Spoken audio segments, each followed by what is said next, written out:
जो आदमी आपके शिक्षा का द्वार खोल गया, सारे एकेडमिक इंस्टीट्यूशन में आपको रिजर्वेशन दे गया, उसको भी आप नहीं याद करते, आपके लिए कोई कुछ नहीं करेगा। रिसर्च, एकेडमिक डिस्कशंस, ये तो आपके बच्चे कैसे क्या करेंगे नहीं करेंगे इस पर कोई चर्चा नहीं है। इसलिए मुझे आपको झकझोरने की कोशिश कर रहा हूँ। हमारे लोग उधर जाकर अभी कुचल कुचल कर मर रहे हैं ना। आप कल्चरल मूवमेंट चला रहे हैं, सिस्टम को पता है कि लोग यहाँ बैठ के 5-10 इंटेलेक्चुअल हल्ला उल्ला करेंगे। आपको इज्जत सम्मान जहां नहीं मिलता है वहां मत्था मारने क्यों जाते? स्वाभिमान नहीं है क्या? जिसका बुर्जुआजी, जिसका मिडिल क्लास नहीं होता है, जिसका इंग्लिश स्पीकिंग क्लास नहीं होगा, रूलिंग एलीट नहीं होगा, वो कभी सत्ता में नहीं आ सकता है। मर्सिडीज का जमाना है, मर्सिडीज में चलने की आदत है। लाखों लाख नौकरियां हैं, ठेकेदारी का सवाल है, भागीदारी का सवाल है, लाखों लोग जॉब कर सकते हैं, लेकिन हमारे लोगों को नौकरी में दिलचस्पी नहीं है। अभी बीए पास करके पैजामा सफेद पहन के, कुर्ता पहन के सबको टिकट के लिए लाइन में लगना है। तो एमएलए बन के क्या करोगे जी? एमपी बन के क्या करोगे? यो टेल मी। इतने तो बैठे हुए यहाँ सामने 131 बैठे हुए, दलित बैठे हुए, इतने ओबीसी बैठे हुए, ओबीसी प्राइम मिनिस्टर। तो आप ही के चंदे से, आप ही के वोट से वो डंडा बन रहा है। और आपके बच्चों, आने वाली पीढ़ी में कह रहा हूँ, आप देख लेना 10-15 साल, आपके बच्चों के पीठ पे डंडे मारे जा रहे हैं। संवैधानिक संस्थाएं किस तरह से काम कर रही हैं? सारे के सारे सरकार के चंगुल में है। बात सही है। दिल्ली विश्वविद्यालय में मैं सूरज ये पढ़ाते हैं और दिल्ली में तकरीबन 35 साल हो गए। तो दिख रहा है कैसे संवैधानिक संस्थाएं, यूनिवर्सिटी कैसे काम कर रहे हैं। लेकिन यह भी सत्य है कि तानाशाही कितना बड़ा क्यों न हो। लोहिया की एक लाइन है, जब सड़कें सुनसान होगी तो संसद आवारा हो जाएगा। अंबेडकर साहब ने जब संविधान लिखा तो उसकी शुरुआत वी द पीपल से हुई। We the people. रोस्टर पे अभी समझाएंगे, रोस्टर एक्सपर्ट हमारे पास सुधांशु साहब हैं, किधर गए? हाँ इधर हैं, वो समझाएंगे। लेकिन ओवरऑल फिलॉसफी पे हम बात करेंगे।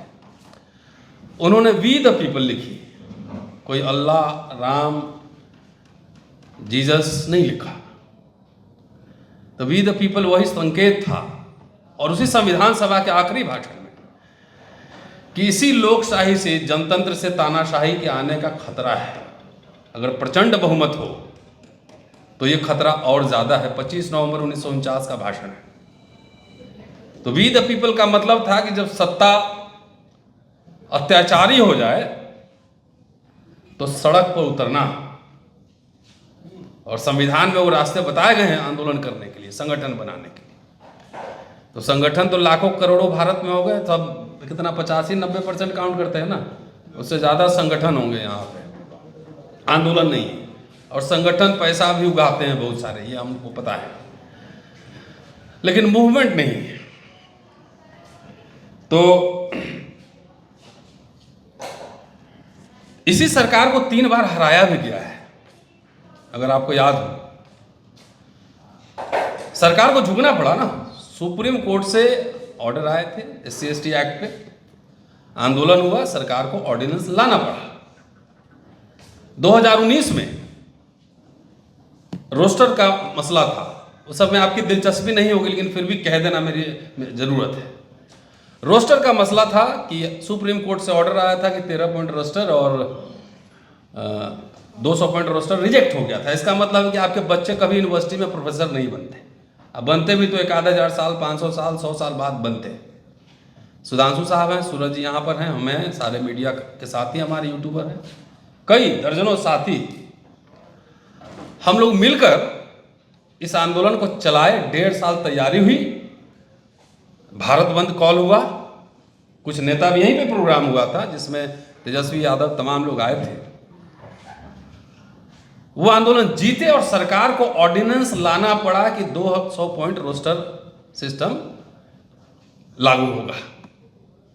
कुछ हमारे नेता 5 मार्च का भारत बंद कॉल था, 5 मार्च को सरकार ने घोषणा कर दी कि हम ऑर्डिनेंस ला रहे हैं। कुछ हमारे बड़े बड़े नेता जो है 6 तारीख को ट्वीट कर रहे हैं कि हम रोस्टर आंदोलन का समर्थन करते हैं, जबकि ऑलरेडी हम लोग जीत चुके थे। लेकिन सवाल ये है, मैं नेता नहीं हूं तो इसलिए मुझे तो खड़ी खड़ी कहने की आदत है। नेता भी बन जाऊंगा तभी कहूंगा।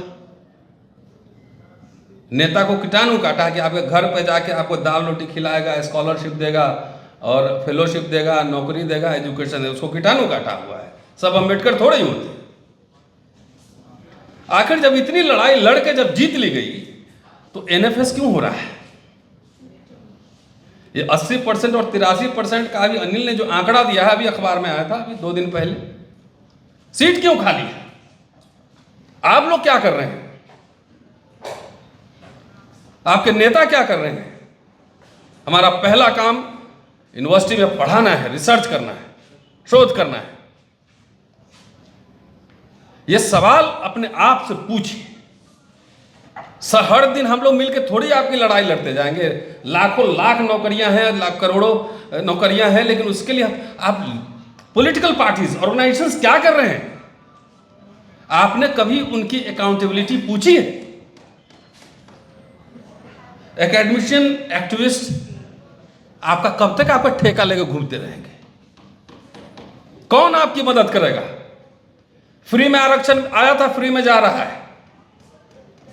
थैंक्स टू डॉक्टर अंबेडकर कि वो लड़ के पूरा प्रावधान किए। बताइए तो नॉर्थ इंडिया में कौन लड़ा है?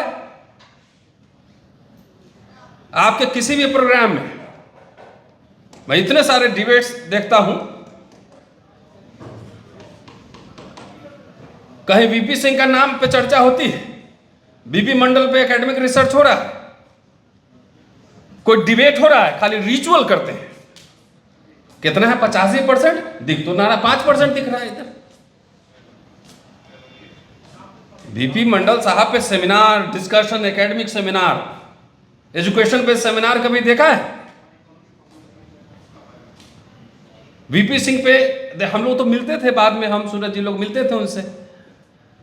जब 2006 में कई ओबीसी से हमने पूछा कि आपके सेमिनार में अर्जुन सिंह पे चर्चा क्यों नहीं होती है, तो उनका कहना था कि मुझे पता नहीं अर्जुन सिंह का क्या ये है। हमने जो आदमी आपके शिक्षा का द्वार खोल गया, सारे एकेडमिक इंस्टीट्यूशन में आपको रिजर्वेशन दे गया, उसको भी आप नहीं याद करते, आपके लिए कोई कुछ नहीं करेगा, कोई कुछ नहीं करेगा। अभी 65% रिजर्वेशन हुआ था बिहार में, मैटर सब जुडिस होगा। आप सड़क पे दिखे अपने अधिकार के लिए? नहीं दिखे, क्योंकि आपको इंटरेस्ट नहीं है उसमें। इंडिविजुअल बात करो, खास तौर से मैं दलित समुदाय की बात कर रहा हूं, क्योंकि मैं जिस समुदाय से आता हूं उसको बेहतर समझता हूं। इंडिविजुअल बात करेंगे तो बोलेंगे कि भाई हाँ, शिक्षा और रोजगार जरूरी है। बेटा बेटी की शादी नहीं हो रही है क्योंकि नौकरियां खत्म हो रही है, पेंशन खत्म कर दिया, शिक्षा महंगा कर दिया।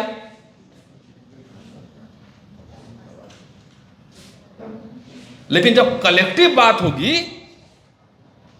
तो कलेक्टिव बात में क्या होगी? नहीं, देश का हुक्मरान बनना है, शासक बनना है। पॉलिटिकल काम के लिए अभी बोलेगा कि बिहार का चुनाव है, चलो अभी तो अब में से 10-20 लोग 2-4 करोड़ रुपया लेके पहुंच जाएंगे वहां पे। मजाक नहीं कह रहा मैं, फटाफट जमीन बेच देंगे, चाहे कुछ करेंगे, 2-4 करोड़ लेके पहुंच जाएंगे चुनाव लड़ने।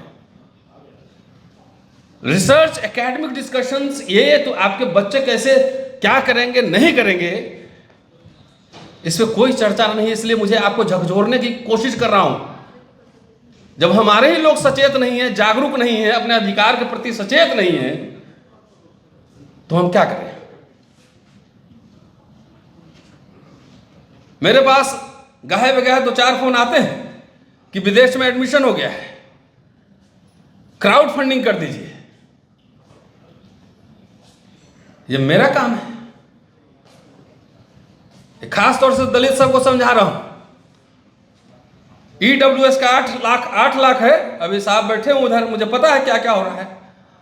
और दलित का फेलोशिप का जो इनकम कंडीशन है, पहले 1,80,000 था, उसका 2,40,000 हुआ, अब 3 लाख है। मतलब कि क्लास 4 पीएन का बच्चा भी स्कॉलरशिप नहीं ले सकता है। हुक्मरान बनेंगे।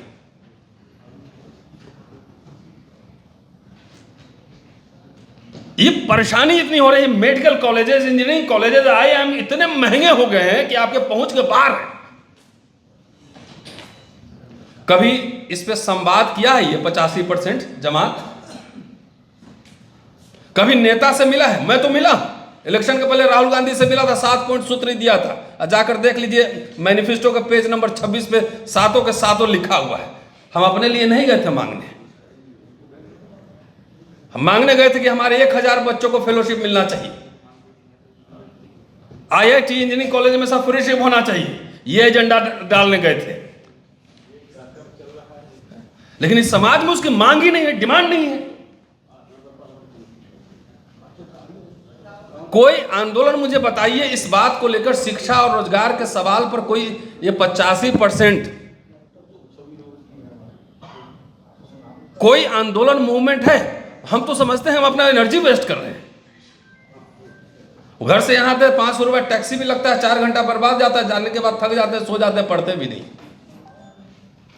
I am wasting my energy. हमारे लोग उधर जाके अभी कुचल कुचल कर मर रहे हैं ना। आप कल्चरल मूवमेंट चला रहे हैं, सिस्टम को पता है कि लोग यहां बैठ के 5-10 इंटेलेक्चुअल हल्ला उल्ला करेंगे। आपको इज्जत सम्मान जहां नहीं मिलता है वहां मत्था मारने क्यों जाते हो? स्वाभिमान नहीं है क्या? अभी उत्तर प्रदेश में कैसी कैसी घटनाएं हो रही हैं, ये थोड़े कि किसी से छुपा हुआ है। तब भी उस व्यवस्था का अंग बने रहना चाहते हो तो समस्या आप में है, उनमें नहीं है। आप में समस्या है, इसलिए मैं तो खड़ी खड़ी बात कह देता हूं। ना आपका चंदा लिया है, ना वोट लिया है, ना किसी दिन खाना खाया है। जिसका बुर्जुआजी, जिसका मिडिल क्लास नहीं होता है, जिसका इंग्लिश स्पीकिंग क्लास नहीं होगा, रूलिंग एलीट नहीं होगा, वो कभी सत्ता में नहीं आ सकता है। ये पूरा दुनिया का इतिहास बता रहा है ना। ये रिपीटेडली हर सेमिनार में ये बात कही जा रही है। अभी यहां पे जो सवाल उठ रहा है, मैं थोड़ा सा कोलिजियम पे आज बोलूंगा, थोड़ी सी कमी उस दिन रह गई थी और तैयारी करके आया हूं। लाखों लाख नौकरियां हैं, ठेकेदारी का सवाल है, भागीदारी का सवाल है, लाखों लोग जॉब कर सकते हैं, लेकिन हमारे लोगों को नौकरी में दिलचस्पी नहीं है। अभी BA पास करके पैजामा सफेद पहन के, कुर्ता पहन के सबको टिकट के लिए लाइन में लगना है। तो MLA बन के क्या करोगे जी? MP बन के क्या करोगे? You tell me. इतने तो बैठे हुए यहां सामने, 131 बैठे हुए, दलित बैठे हुए, इतने OBC बैठे हुए, OBC प्राइम मिनिस्टर है। क्यों? वो जानता है कि आपको नौकरी शिक्षा से मतलब नहीं है। आपके जात का कोई किसी पार्टी में चला जाएगा, आप जाके उसको वोट भी दोगे, पैसा भी दोगे, तो आप ही के चंदे से, आप ही के वोट से वो डंडा बन रहा है। और आपके बच्चों, आने वाली पीढ़ी में कह रहा हूं, आप देख लेना 10-15 साल, आपके बच्चों के पीठ पे डंडे मारे जा रहे हैं। कभी फी स्ट्रक्चर देखा है IIT का, मेडिकल कॉलेजेस का? एग्जाम कितना टफ कर दिया है, उसमें भी नीट में हेरा फेरी है, IAS के एग्जाम में हेरा फेरी। एग्जाम इतना टफ अंग्रेजीदा कर दिया है कि जिस गांव से मैं पढ़ के आया हूं, मुझे मुश्किल लग रहा है कि उस गांव का बच्चा अब आके दिल्ली यूनिवर्सिटी में पढ़ाएगा। ये नहीं समझ में आ रही। और रिटायरमेंट के बाद तो बहुत लोगों को कीटाणु काट लेता है खाली नेता ही बनने का। बाबा साहब ने MLA MP बनने के लिए एक ट्रेनिंग कॉलेज खोला था 1956 में, एक सिलेबस तैयार किया था,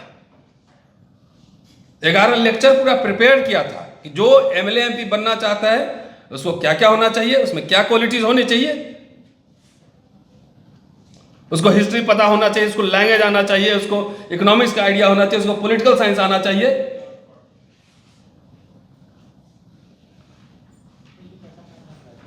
कोई विमर्श नहीं है इस समाज में। और ये हम लोग का सेमिनार, अनिल साहब कहाँ चले गए इधर, ये सब सेमिनार उमिनार कर रहे हैं, कोई दिलचस्पी नहीं पूरे इस समाज में।